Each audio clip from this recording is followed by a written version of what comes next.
A night meant to shine. Alan and Laura Hollis had been counting down the days. After years of careful budgeting, they had finally saved enough to celebrate their 15th wedding anniversary in style. It wasn't just a dinner. It was a symbol of their journey. Two hard-working individuals who had weathered storms and cherished simple joys, now treating themselves to a slice of luxury. Their destination was the Oak and Vine, a restaurant famed for its Michelin star chef and its opulent, candlelit dining experience. Nestled in the heart of the city, it was a place frequented by celebrities and elites. For months, Laura had pored over reviews, memorizing the menu, imagining how they'd toast their years together over plates adorned with edible gold.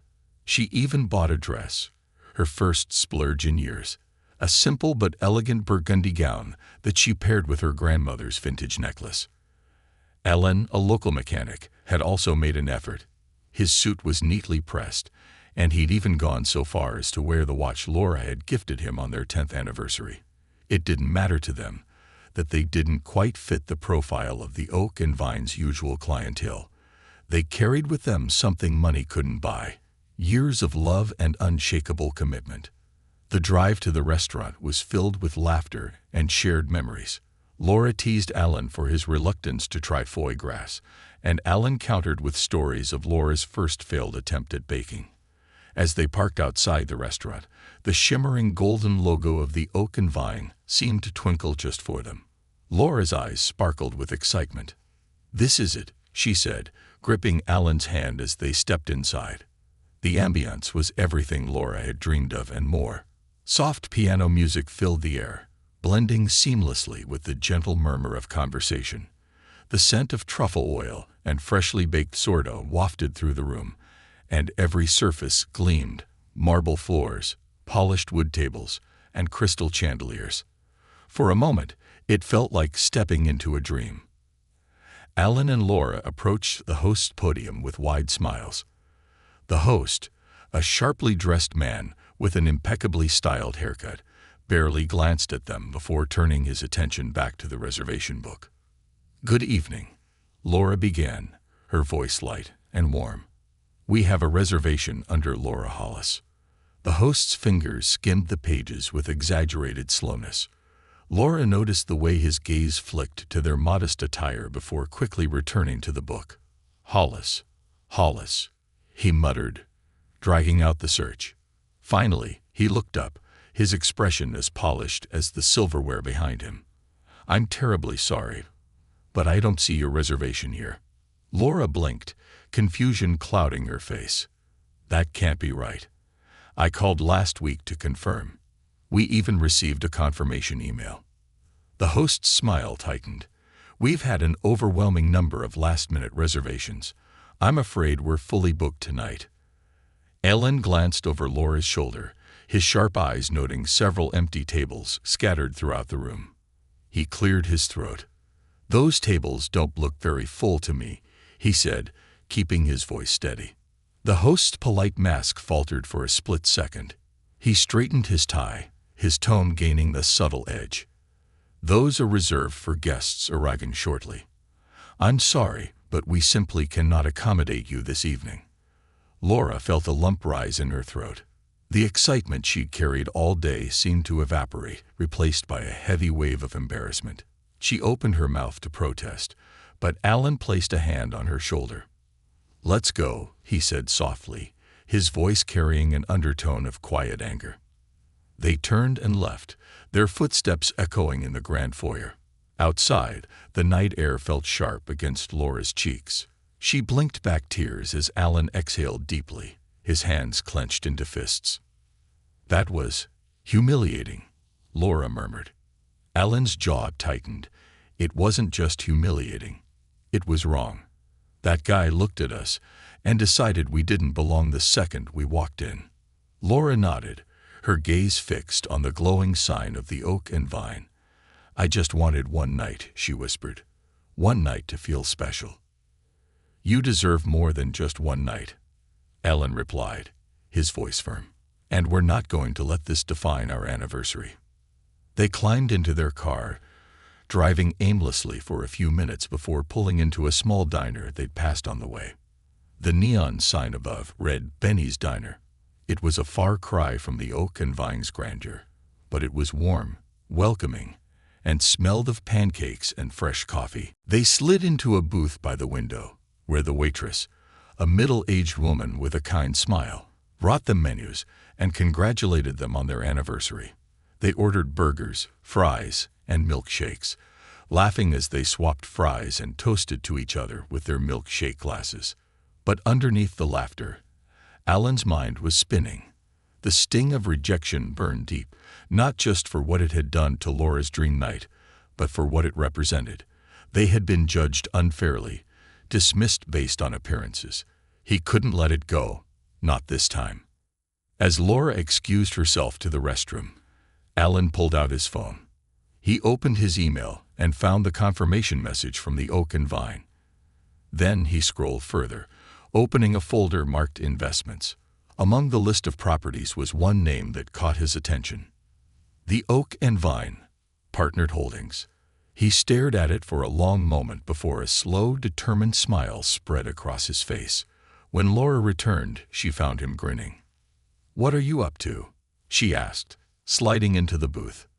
"Just thinking," Alan replied, reaching for her hand. "About how tomorrow we're going to rewrite tonight's story." Laura tilted her head, curiosity flickering in her eyes. "What do you mean?" Alan's smile widened. "You'll see." That night, as they drove home, the weight of disappointment began to lift. Alan and Laura didn't realize it yet, but they were on the cusp of something extraordinary. By the next morning, the Oak and Vine wouldn't just be a place that turned them away. It would be a place they owned, where no one else would ever feel the sting of rejection the way they had. A bold decision. Morning sunlight streamed through the bedroom window, casting a warm glow over the modest home Alan and Laura shared. The sound of birds chirping outside contrasted sharply with the whirlwind of emotions stirring within them. Laura sat at the kitchen table, her fingers wrapped around a steaming cup of coffee, while Alan paced back and forth, his phone in hand. He had barely slept, and when he did, his dreams were filled with flashes of the previous night. The host's dismissive tone, the empty tables, Laura's crushed expression. Each image fueled the fire in his chest. He glanced over at his wife, who was absent-mindedly stirring her coffee. She hadn't said much that morning, but Alan knew her well enough to see she was still hurting. "I made some calls this morning," Alan said, breaking the silence. Laura looked up, her brows knitting together. "Calls? About what?" Alan pulled out a chair and sat across from her. "About the Oak and Vine," he said, his tone steady but charged with purpose. "You remember the investment group we joined a few months ago?" Laura nodded slowly. The group had been an unexpected opportunity. Alan's longtime friend, a savvy entrepreneur, had invited them to invest in a portfolio of businesses. They'd pooled their savings and become minority stakeholders in a collection of restaurants, retail stores, and rental properties. It had seemed like a distant venture at the time, something managed by other people.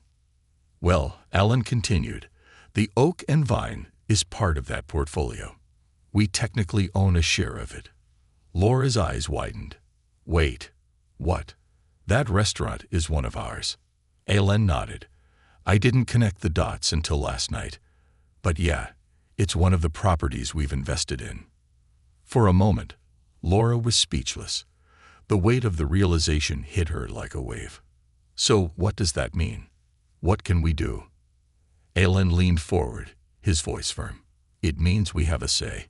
It means that manager didn't just turn away 2 customers. He turned away his employers. And I'm not going to let that slide." Laura stared at him, her emotions a mix of disbelief and intrigue. "You're serious?" "Dead serious," Alan replied. "I already reached out to the group's management team. They confirmed that we can step in as active partners if we want. We don't have to just sit back and let other people run things." Laura took a sip of her coffee, her mind racing. The idea was bold, unlike anything they had ever done before. But what would that even look like? We're not restaurant people. We don't have to be, Alan said. We just need to set the tone. Make sure the right people are in place and that everyone knows what we stand for. No one should ever feel the way we felt last night. Laura's lips curved into a small, thoughtful smile. You really think we can pull this off? Alan reached for her hand, his eyes filled with determination. I know we can, and I think it's time we show them who we are. Taking action. By mid-morning, Alan and Laura were dressed and ready to take their first step into a new world. Alan wore his best suit, the one he usually reserved for weddings and special events, while Laura opted for a vibrant teal blouse that exuded confidence.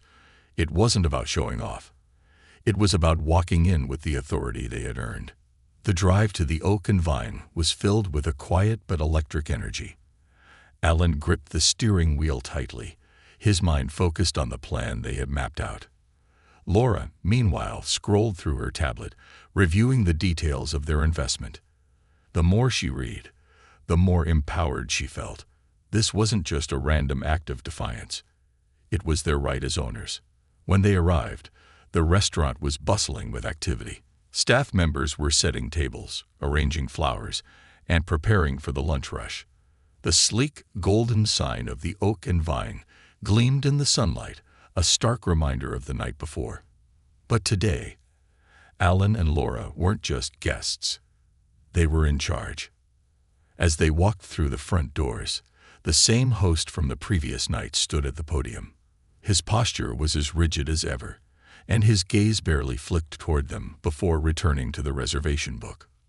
Good morning, Alan said, his voice calm but commanding. The host looked up, his polite mask firmly in place. Good morning. Do you have a reservation? Alan smirked. We don't need one. We're here to meet with the staff. The host's brow furrowed in confusion. I'm sorry. Who are you? Laura stepped forward, her eyes sharp. We're Alan and Laura Hollis. We're part owners of this restaurant. The host's face paled. He stammered. I wasn't informed of. You are now, Alan said, cutting him off. Gather the staff. We need to have a conversation. Addressing the team. Minutes later, the restaurant staff, chefs, servers, bartenders, and kitchen assistants were assembled in the dining area. The same host, now visibly uncomfortable, stood near the back, his gaze fixed on the floor. Alan and Laura faced the group, their presence commanding attention. Good morning, everyone, Alan began. I'm Alan Hollis, and this is my wife, Laura. As some of you may know, we're part owners of the Oak and Vine. Last night, we visited as customers to celebrate our anniversary. His voice took on a firmer edge. But instead of being welcomed, we were turned away. Not because the restaurant was full, there were plenty of empty tables, but because someone decided we didn't belong. A murmur rippled through the group. Staff members exchanged uneasy glances, their expressions a mix of surprise and discomfort. Laura stepped forward, her voice steady. We're not here to point fingers, but we are here to set a new standard. This restaurant is supposed to be a place where everyone feels welcome, no matter who they are or what they look like. That starts with us, and with you. She paused, letting her words sink in before continuing. We believe in this place. That's why we invested in it. And we believe in the people who work here. But respect has to go both ways, between staff, customers, and everyone who walks through these doors. Ellen nodded. We'll be making some changes in the coming weeks to ensure this restaurant lives up to its reputation. But for now, we want to hear from you. What's working? What's not? And how can we make this a better place for everyone? The room fell silent for a moment before one of the chefs, a woman in her early 30s, spoke up. It's about time, she said, her voice tinged with frustration. We've all seen things happen here that don't sit right. It's good to know someone's finally listening. Ellen and Laura exchanged a glance, their determination solidifying. This was just the beginning. The shift begins. The meeting with the staff had set the wheels in motion, but Alan and Laura knew that earning respect and trust wasn't something that happened overnight. As they stood in the now empty dining area of the Oak and Vine, the echoes of earlier conversations still lingered in the air. The tension among the staff had been palpable. Some were clearly relieved to see new leadership stepping in, while others seemed skeptical, unsure if this was just another case of owners making empty promises. Alan glanced at Laura, who was scanning the notes she jotted down during the meeting. Her brows were furrowed in concentration, her lips pressed into a thin line. "What's on your mind?" Alan asked, leaning against one of the polished wooden tables. Laura looked up, her eyes filled with a mix of determination and concern. "They're holding back," she said. "I could see it in their faces. They've got more to say, but they're afraid." Alan nodded. "That's probably because they don't trust us yet. We're just another set of outsiders to them right now." Laura sighed, setting down her notepad. "So how do we change that?" Alan pushed off the table and crossed his arms, a small smirk playing on his lips. "The same way we've built everything else in our lives, by rolling up our sleeves and getting to work. The first steps." The next day, Alan and Laura arrived at the Oak and Vine earlier than anyone else. Dressed in casual clothes and armed with a plan, they began to immerse themselves in every corner of the restaurant. Alan headed straight to the kitchen, where the head chef, Marisol, was prepping for the lunch service. "Morning," Alan said, pulling on an apron. Marisol raised an eyebrow. "What are you doing?" Alan smiled. "Learning. You're the expert here, and I want to see how things run." Marisol hesitated, her hand stilling as she diced a pile of onions. "You're serious?" "Dead serious," Alan replied. "If I'm going to make decisions about this place, I need to understand what it takes to keep it running."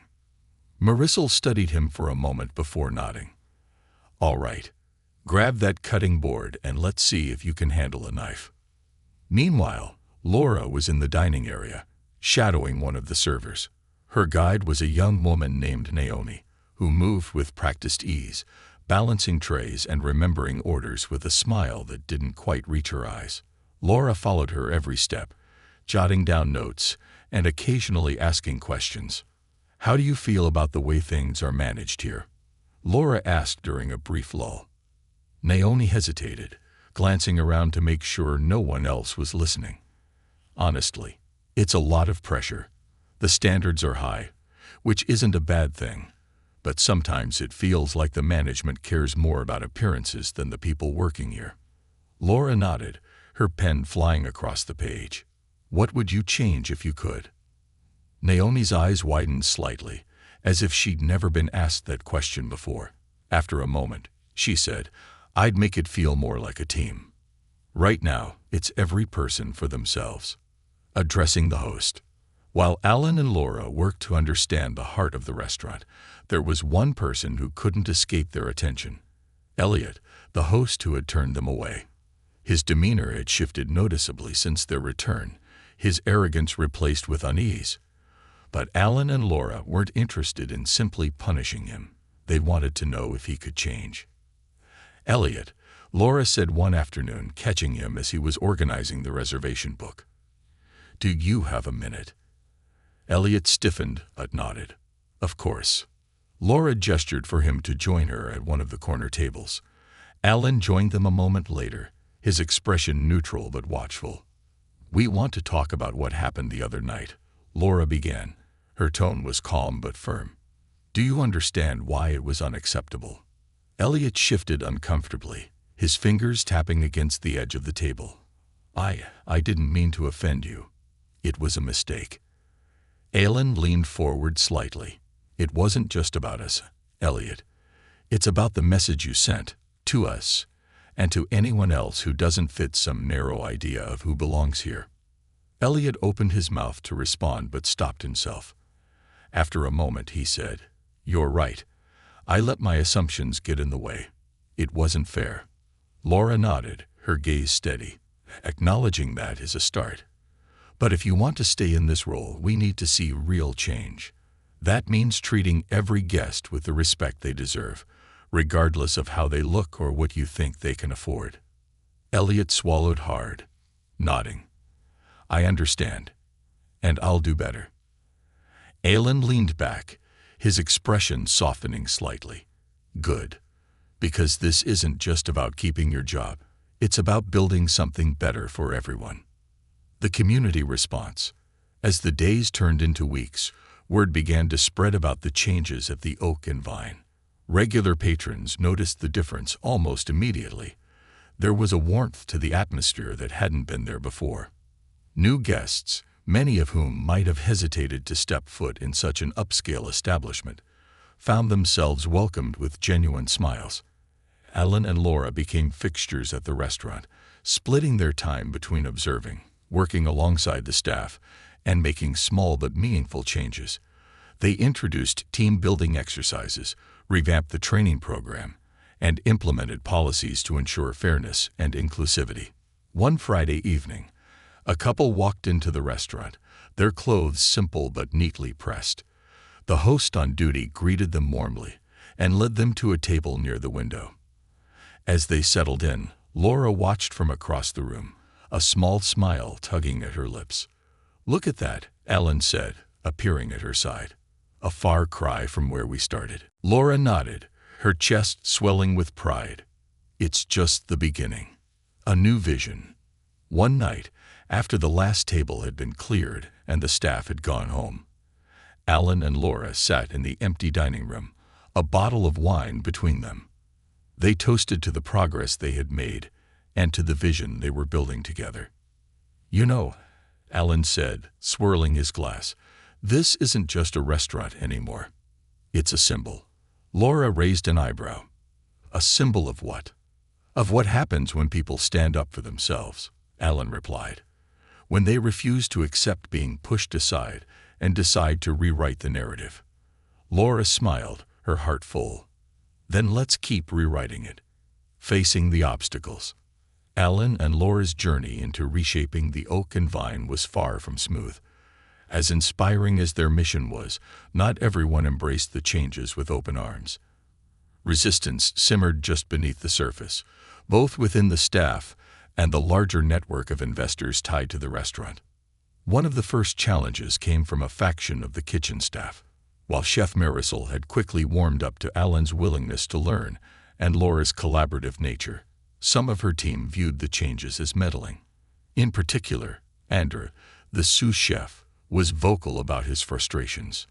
"Why do they think they can just waltz in and tell us how to run things?" Andrew muttered one afternoon as he prepped for dinner service. "We've been doing this for years. Now they're here, trying to play savior." Marisol overheard and sighed, setting down her knife. "Andrew, they're not trying to play savior. They're trying to make this a better place, for everyone." Andrew shook his head, his jaw tightening. "It feels like they're just here to make themselves look good." Laura, who had walked into the kitchen to check on the team, caught the tail end of the conversation.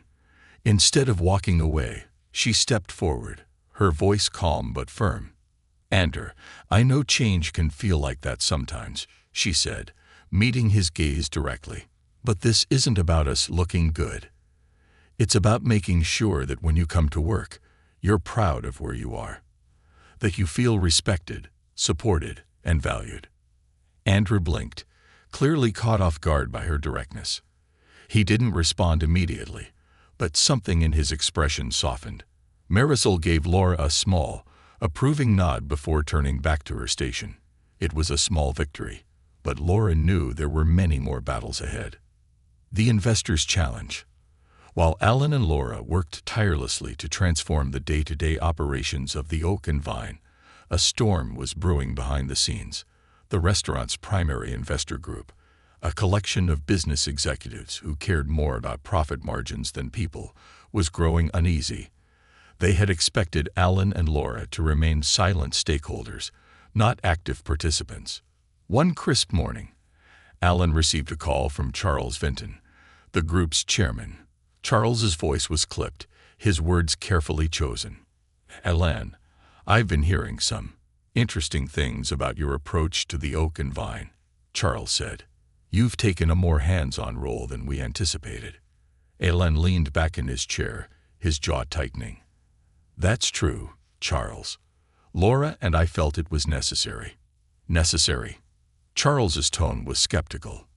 Alan, we invested in this restaurant for its reputation and exclusivity. The clientele expects a certain standard, a certain atmosphere. From what I hear, you're trying to turn it into some kind of community center. Alan's grip on the phone tightened. What I'm trying to do is ensure that every person who walks through those doors feels like they belong. If that's at odds with your vision, then maybe we need to have a bigger conversation. Charles chuckled dryly. Alan, you're new to this game. Let me give you some advice. Sentiment doesn't pay the bills. Exclusivity does. Alan's voice was calm but firm. Exclusivity might pay the bills in the short term, but inclusivity builds loyalty. It builds a reputation that lasts. And if you can't see that, then maybe you're the one who's new to the game. The silence on the other end of the line was deafening. Finally, Charles cleared his throat. We'll revisit this conversation in a month.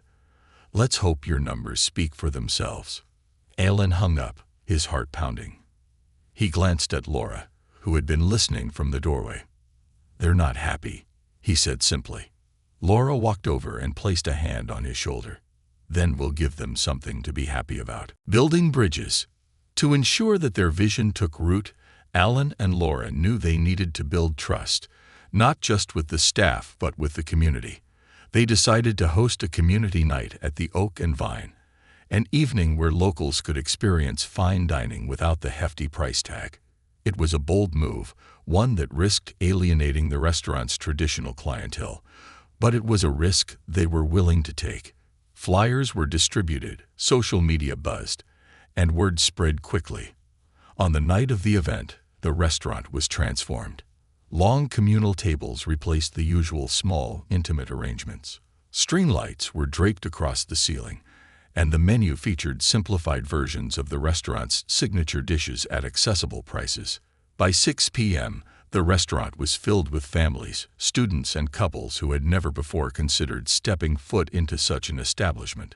The energy was electric. Laughter and conversation filled the air, blending with the aromas of freshly prepared food. Alan and Laura moved through the crowd, greeting guests and ensuring everything ran smoothly. At one point, Alan noticed a familiar face. Naomi, the server, was laughing with a group of guests as she poured wine. She caught Alan's eye and gave him a thumbs up. In the kitchen, Marisol and her team worked tirelessly, their usual intensity softened by a sense of camaraderie. Even Andrew, who had been skeptical of the changes, seemed to be enjoying himself, cracking a rare smile as he plated desserts. As the evening wound down, Laura stood in the center of the dining room and clinked her glass to get everyone's attention. The room quieted, and all eyes turned to her. "Thank you all for being here tonight," she began, her voice steady but filled with emotion. "This restaurant has always been about excellence, but excellence doesn't just mean great food or beautiful decor. It means making everyone feel like they belong. Tonight, you've helped us take a step toward that vision, and we couldn't be more grateful."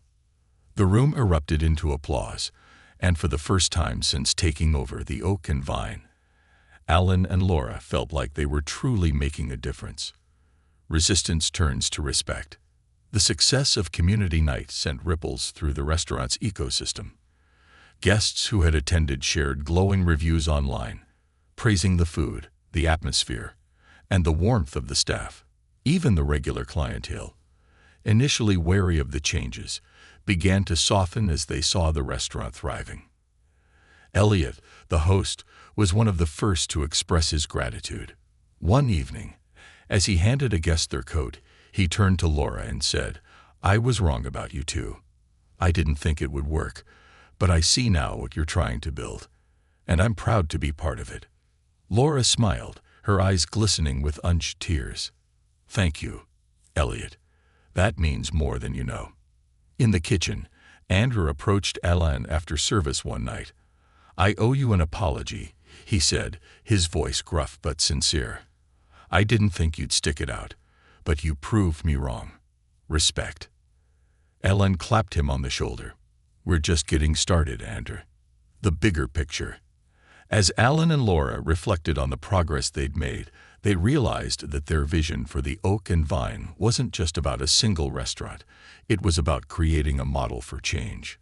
They began brainstorming ways to expand their approach, not by opening more restaurants, but by influencing the industry as a whole.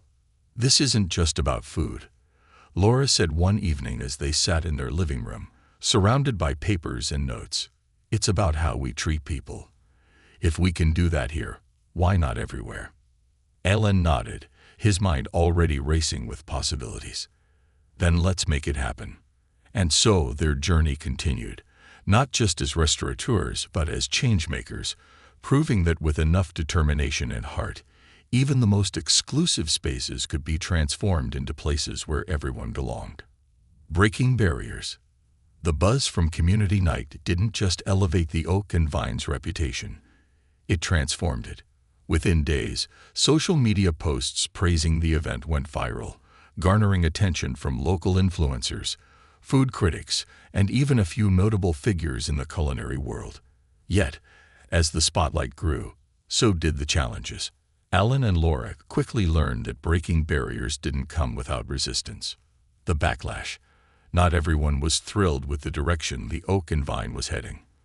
Among the regular clientele, whispers of dissatisfaction began to circulate. Some complained that the restaurant was losing its exclusivity, while others hinted that the changes undermined the prestige that had made the establishment famous. One particularly vocal critic was Mr. Philip Stanton, a longtime patron and retired businessman who took pride in his VIP status. One afternoon, as Alan reviewed the upcoming week's schedule in the dining room, Stanton walked in unannounced, his gold watch glinting in the sunlight. "Mr. Hollis," Stanton called, his voice sharp. "May I have a word?" Alan stood and approached with a polite but guarded smile. "Of course, Mr. Stanton. How can I help you?" Stanton gestured to the empty tables, his brow furrowed. "I've been dining here for over a decade, and I must say I'm concerned about the direction this establishment is taking. Community night, communal seating. What's next? Paper napkins and plastic forks." Alan suppressed a sigh, keeping his tone measured.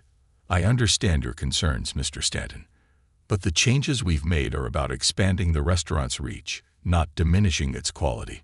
We've seen an incredible response from the community." Stanton scoffed. "The community doesn't pay for truffle risotto and vintage wine, Mr. Hollis.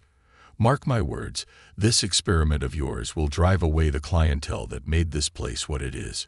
Alan nodded slowly, his expression calm. "Thank you for your feedback. I hope you'll give us a chance to prove that excellence and inclusivity can coexist."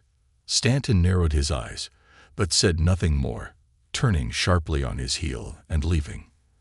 Alan watched him go, the weight of the interaction settling over him. It was a stark reminder that not everyone would embrace their vision, no matter how well-intentioned it was. Expanding the vision. Despite the backlash, Alan and Laura were undeterred. The success of Community Night had inspired them to think bigger, and they began brainstorming ways to make the Oak and Vine a beacon for positive change in the industry. One of their first initiatives was a mentorship program for aspiring chefs and hospitality workers from underprivileged backgrounds. Partnering with local culinary schools and community organizations, they created a pipeline for students to gain hands-on experience in a high-end restaurant. "We're not just running a business," Laura said during a meeting with the staff. "We're building a legacy, and that means lifting others up along the way."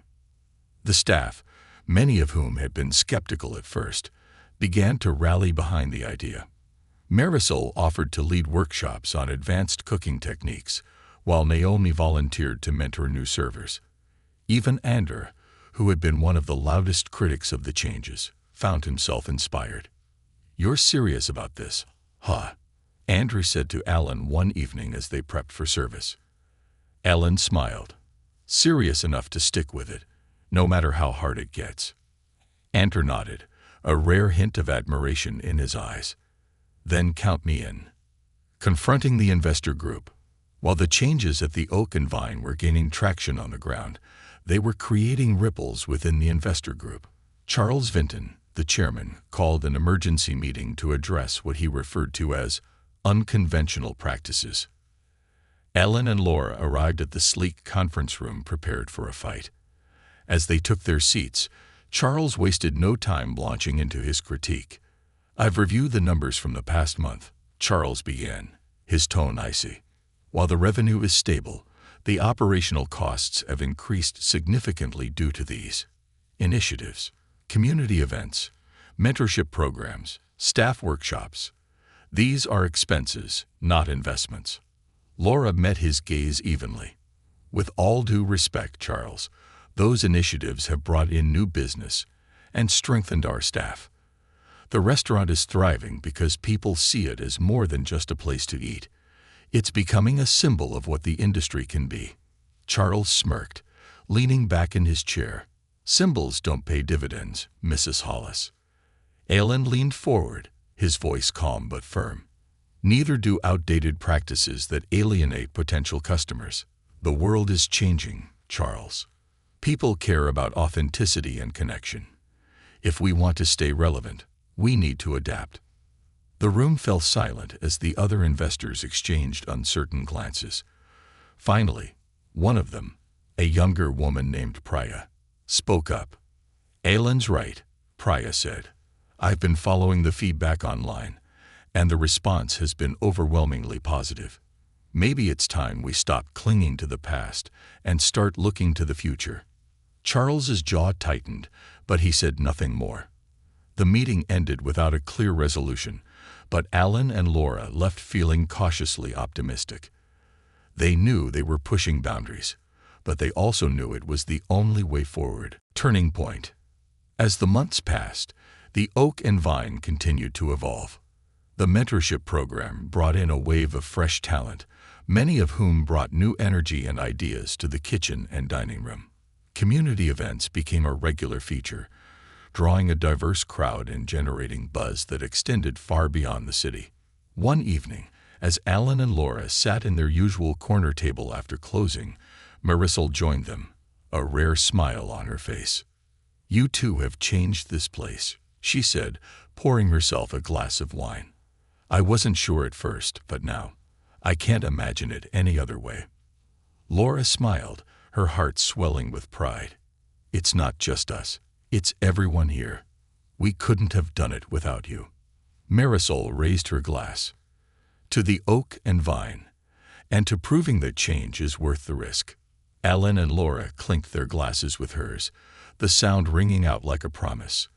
They still had a long way to go, but for the first time, they felt like they were truly making the difference, not just for the restaurant, but for everyone who walked through its doors.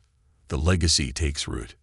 6 months after Alan and Laura first stepped into the Oak and Vine, as more than just patrons, the restaurant had transformed into something far beyond what anyone had expected. The establishment, once seen as a symbol of exclusivity and elitism, had become a beacon of community, innovation, and resilience. But the journey to this moment wasn't without its final tests. A surprise inspection. One chilly morning, just as the restaurant was preparing for the lunch rush, Laura received an unexpected call. It was from a health and safety inspector, informing her that the Oak and Vine would be undergoing a surprise inspection that very afternoon. While inspections were routine, the timing felt suspicious. Ellen raised an eyebrow as Laura relayed the news. "Think this is connected to the pushback from the investor group?" Laura nodded. "Wouldn't surprise me. They've been quiet lately, too quiet." Ellen sighed, running a hand through his hair. "All right, let's not panic. We've been keeping everything above board. If they're hoping to find something, they'll leave disappointed." As the inspector arrived, clipboard in hand and a stern expression on his face, the staff rallied together.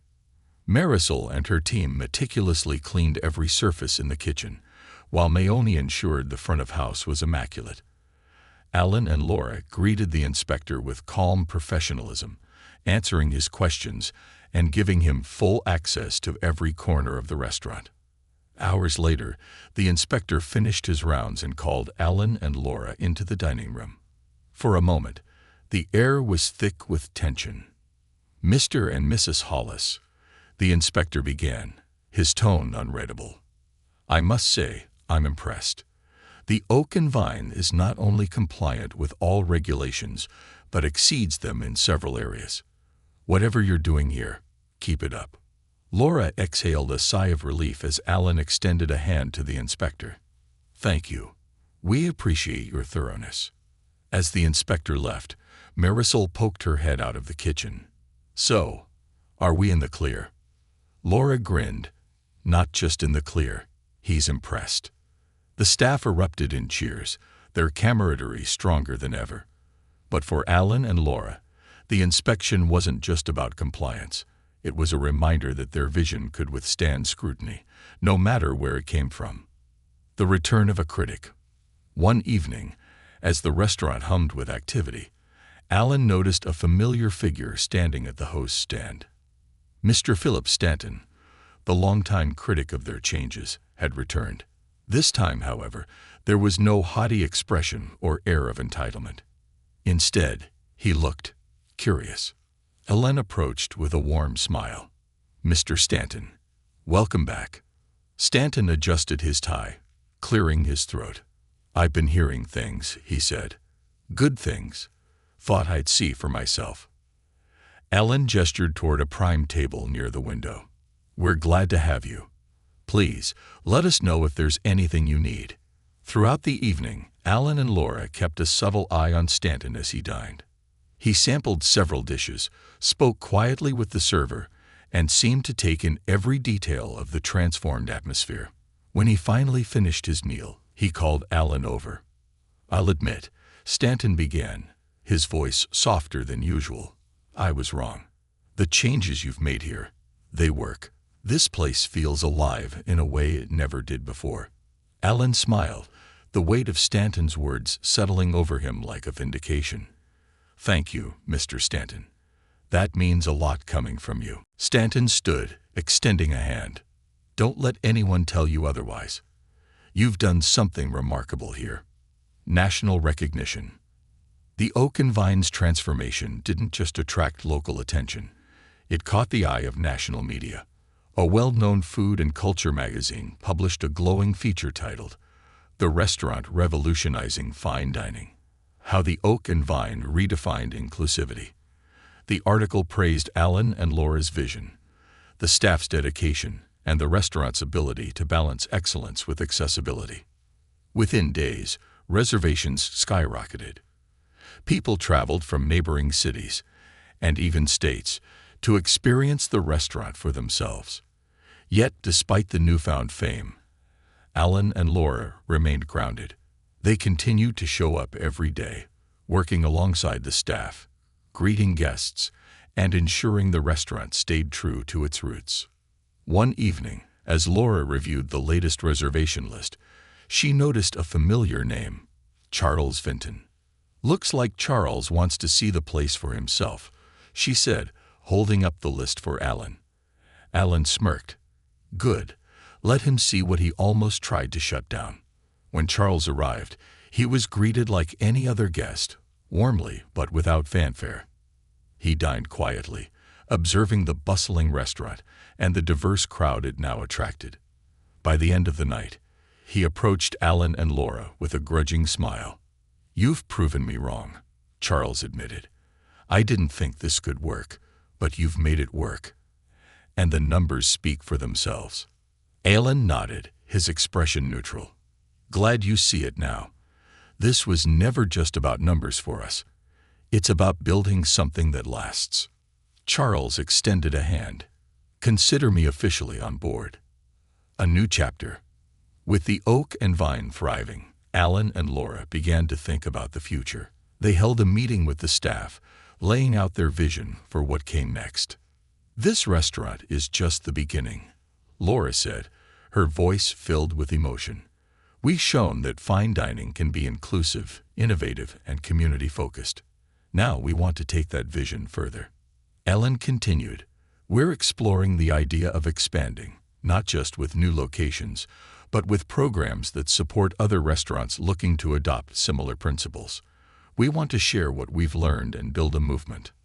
The staff, once skeptical of Alan and Laura's leadership, now erupted into applause. They had become more than employees. They were part of a family, united by a shared purpose. The legacy. Years later, the Oak and Vine remained a cornerstone of the community and a model for restaurants nationwide. Alan and Laura had expanded their vision, launching a foundation to support aspiring chefs, promote fair labor practices, and encourage inclusivity in the culinary world. One evening, as they sat on the restaurant's patio watching the sunset, Laura turned to Alan, a contented smile on her face. "Can you believe how far we've come?" she asked. Alan chuckled, taking her hand. "From being turned away at the door to building all this. Sometimes I can't. But then I think about why we did it, and it all makes sense." They sat in comfortable silence, the hum of the restaurant behind them, and the future stretching endlessly ahead. The Oak and Vine wasn't just a restaurant anymore. It was a testament to what could happen when people refused to accept rejection, stood up for what they believed in, and turned a moment of injustice into a legacy of change. The culmination of dreams. The Oak and Vine stood as a symbol of transformation, but Alan and Laura weren't done yet. While they had reshaped the restaurant into a thriving, inclusive hub, they knew their work was far from over. Their journey had taught them that real change wasn't a destination. It was a continuous process. A final challenge. One evening, as Alan and Laura reviewed the restaurant's latest financial reports, they received an unexpected letter. It was from a competing high-end restaurant chain, Silver Crest Dining Group, proposing a buyout of the Oak and Vine. The offer was astronomical, far exceeding the restaurant's market value. "This is tempting," Laura admitted as she scanned the letter. "With this money, we could retire comfortably, or even start something new." Alan leaned back in his chair, his brows furrowed. "It's tempting, but what happens to the Oak and Vine if we sell? Do you think they'll keep what we've built, or strip it back to the exclusivity they think will maximize profits?" Laura set the letter down, her lips pressing into a thin line. "You're right. This isn't just a restaurant anymore. It's bigger than us." The couple agreed to decline the offer, reaffirming their commitment to the community and the people who had supported their vision. Turning down the money wasn't easy, but for Alan and Laura, the legacy they were building was worth far more than a quick payout. The anniversary celebration. As the Oak and Vine approached its one-year anniversary under Alan and Laura's leadership, they decided to host a special event to celebrate. Invitations were sent to staff, patrons, and members of the community who had supported them from the beginning. The evening was nothing short of magical. The restaurant was adorned with warm, twinkling lights and floral arrangements crafted by a local artist. A live band played soft jazz as guests mingled, enjoying signature dishes and reminiscing about the past year. Alan and Laura stood at the heart of it all, reflecting on how far they had come. At one point, Naomi approached them with tears in her eyes. "I just wanted to say thank you," she said, her voice trembling. "This place isn't just where I work, it's where I've grown. You believed in us when no one else did, and it's changed my life." Marisol joined them moments later, raising a glass. "To Alan and Laura," she said, "for proving that doing things differently isn't just possible, it's powerful." The staff and guests erupted into applause, their cheers filling the air with a sense of unity and joy. Alan and Laura clinked glasses, their hearts full as they soaked in the moment.